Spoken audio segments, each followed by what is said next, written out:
Bien le bonjour Poké-auditeurs et Poké-auditrices, ici Danimasta, je vous donne rendez-vous pour le premier live de la radio Pokémon dans lequel je vais vous affronter sur cartouche. Donc le thème de ce live sera Karchakroc et Zygarde, donc je vais jouer soit l'un soit l'autre.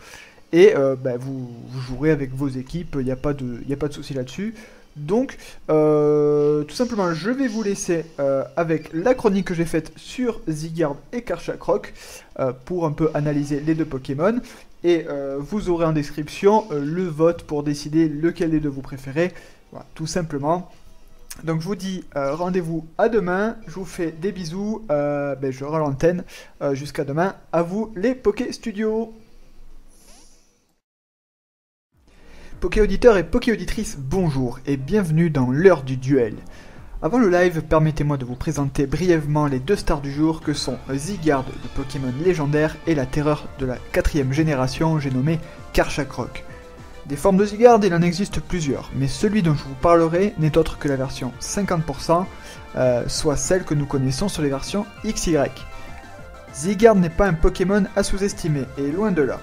En 7ème génération, il faut rappeler que celui-ci peut avoir des attaques comme Myriavague ou encore Myriaflèche, redoutable attaque posant à terre tout Pokémon flottant dans les airs.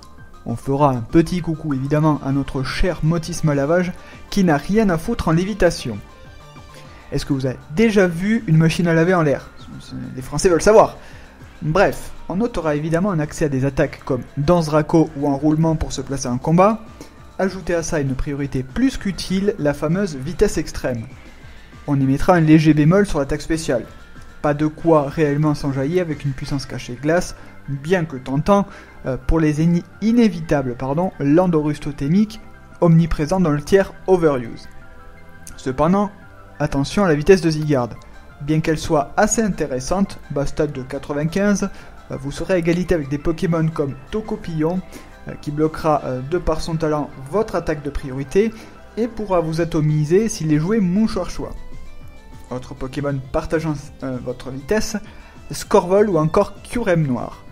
Pour le reste des stats défensives, PV, défense P, elles sont plus que bonnes. Il n'y a quasiment rien à jeter de ce Pokémon, sous-estimé et ombre d'un Pokémon que tout le monde jouait ou presque en 6ème génération, monsieur Karchakroc. Redoutable Pokémon offensif qui fait trembler le monde de la stratégie depuis plusieurs générations, une base stat attaque de 130, une force de frappe équivalente à celle de Mamochon ou encore Cisaiox, Karchakroc est un Pokémon fort polyvalent, aussi bien joué en tant que lead avec les pièges de roc, que défensif avec le casque brut, et plus récemment Mouchoir-Choix dans une méta 7G où la vitesse est conséquente. Il peut aussi jouer les filous avec une attaque comme déflagration pour faire des bisous à Noisier.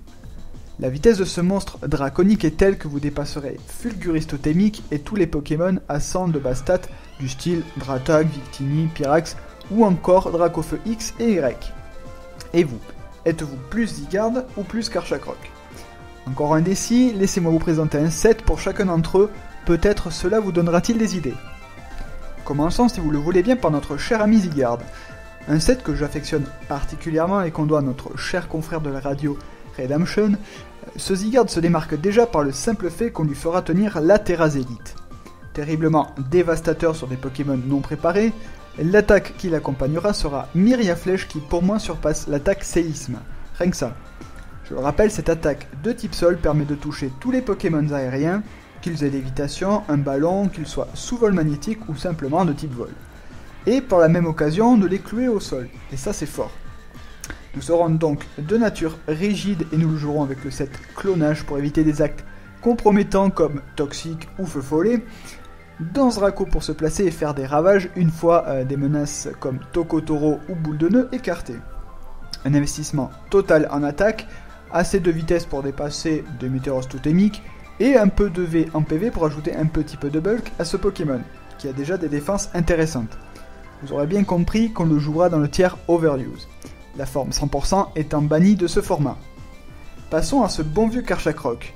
Le joueur offensif que je suis ne peut pas vous proposer un set avec le casque brut, bien qu'il soit intéressant. Mesdames et messieurs, Monsieur Masta va vous proposer une version Mouchoir-Choix, car ce qu'on veut c'est taper, on n'a pas le temps.